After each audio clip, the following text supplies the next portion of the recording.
Est-ce que tu as encore du mal avec notre pronom, par exemple? Oui.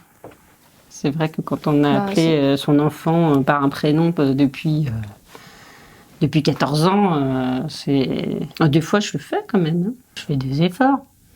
Je suis en cours. Oui.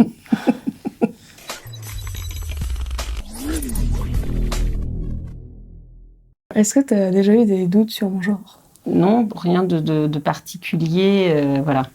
Une fois en vacances, dans un club vacances, il y a eu une fête de groupe d'enfants du club.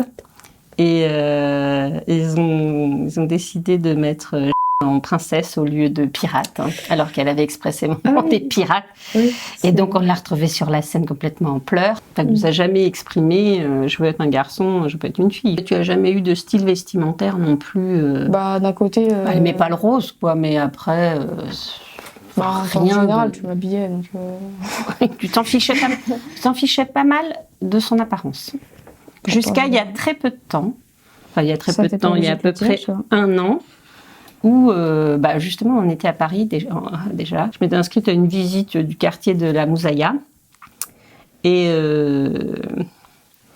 faisait beaucoup la tête parce qu'elle n'avait pas envie de faire cette visite et puis oui, je préfère aller chez le coiffeur.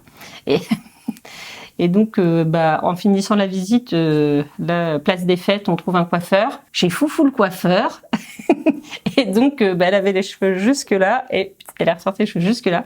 Et depuis ce jour-là, elle a commencé à se regarder dans le miroir. Oui. Réfléchis un peu. Ah oui. Tu vois ce que je veux dire? Ouais, je vois. Ils s'en fichaient de s'habiller. C'est déjà un peu mieux. Est-ce que tu as encore du mal avec notre pronom, par exemple? Oui. Ouais. Oui. Plus par habitude, je dirais, que par choix. C'est vrai que quand on a appelé son enfant par un prénom depuis 14 ans, c'est... Ouais, c'est sûr, forcément, c'est un peu compliqué. Il y a certains automatismes, en fait, mais... Des fois, je le fais quand même. Hein. Oui, mais le but, c'est d'essayer de le faire le plus possible et que tu essaies justement un peu de te corriger. Je fais des efforts. Je suis en cours. Oui. À quel moment tu nous l'as annoncé? Je me rappelle pas. Tu t'en rappelles pas? La première fois que je l'ai dit, t'avais pas bien agi. Tu peux pas aligner. Non, mais dis-moi quand c'était, rappelle-moi. En gros, j'étais venue dans ta chambre. Oui. Je t'avais annoncé genre ça comme une bombe et du coup, tu l'avais assez mal pris. Je t'avais posé un peu des questions et tout, genre est-ce que tu sais ce que c'est les personnes transgenres et tout, et tu m'avais dit ouais, c'est des personnes qui changent de sexe ou des trucs comme ça. Après je t'ai dit que j'étais transgenre et tu l'as dit mais non, de toute façon t'es trop jeune, et puis du coup je suis partie, ça m'a saoulée. Qu'est-ce que tu savais des personnes transgenres du coup? Rien. Je m'étais jamais vraiment posé la question et il y avait probablement une confusion dans ma tête entre la sexualité et le genre, ça c'est certain. Forcément, la société dans laquelle on est aujourd'hui, on a beaucoup plus accès à des informations que par exemple à mon époque. Ce qui me faisait plus mal, moi, c'est qu'elle est pas bien. C'est pas tellement qu'elle soit transgenre, bi, homo, Donc effectivement, elle m'a parlé de ça. Enfin, elle m'a parlé de ce sujet-là. Toi, il m'a parlé de ce sujet-là. Et avec tes mots, avec toi, tes recherches et tout, qui devait sûrement être Instagram, machin, tout ça. Moi, j'ai fait des recherches très vite. Enfin, j'ai voulu savoir quelle pouvait être la prise en charge vu son âge. Moi, à disposition, près de chez nous, ce qu'il y avait, donc ça, c'est 0, hein, d'accord. Donc, heureusement, on n'habite pas trop loin de Paris. Ce que j'aimerais dire, en fait, aux parents qui n'acceptent pas directement la transidentité, c'est vraiment de prendre du recul, en fait, de faire des recherches, de regarder justement ce genre de témoignages, d'essayer de poser des questions à son enfant, même si parfois ça peut sembler indiscret. Vraiment essayer de poser des questions, voir, se renseigner. On ne voit pas comme ça, même si la visibilité transgenre, justement, il y en a très très peu.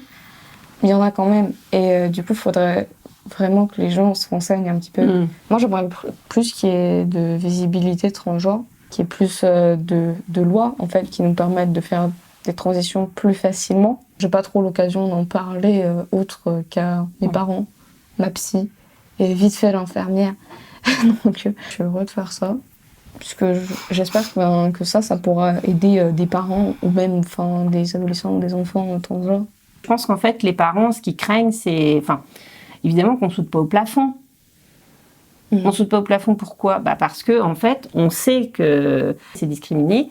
Et du coup, tu te dis, ah merde, ton enfant, il va avoir à subir ça. Je conçois même pas qu'on puisse couper les ponts avec son enfant pour une raison comme ça. D'ailleurs, pour aucune raison, moi, personnellement, mais je veux faire de mon enfant. Ça, c'est gentil. Oui. Ouais. Moi aussi, je suis fière de toi. Moi aussi, je suis aussi fière de moi. Je suis transgenre, mais je suis surtout pas que transgenre. Enfin, je suis T'es surtout bien ado. Pourquoi t'as accepté en fait de venir témoigner avec moi aujourd'hui ? Pour te faire plaisir. Parce que c'était super important pour toi. Si ça peut faire du bien et connecter d'autres choses, et voilà, évidemment qu'on le fait, quoi. Elle a vraiment pu essayer de changer et de s'adapter à moi. Et en général, elle a fait beaucoup de recherches. Elle s'est beaucoup documentée. Elle s'est vraiment renseignée. Et franchement, je ne l'ai jamais vraiment dit, mais vraiment merci pour avoir fait ça, quoi. Merci, ma chérie. Elle est pas si mal, ta mère. Oui, non, mais j'ai jamais dit ça.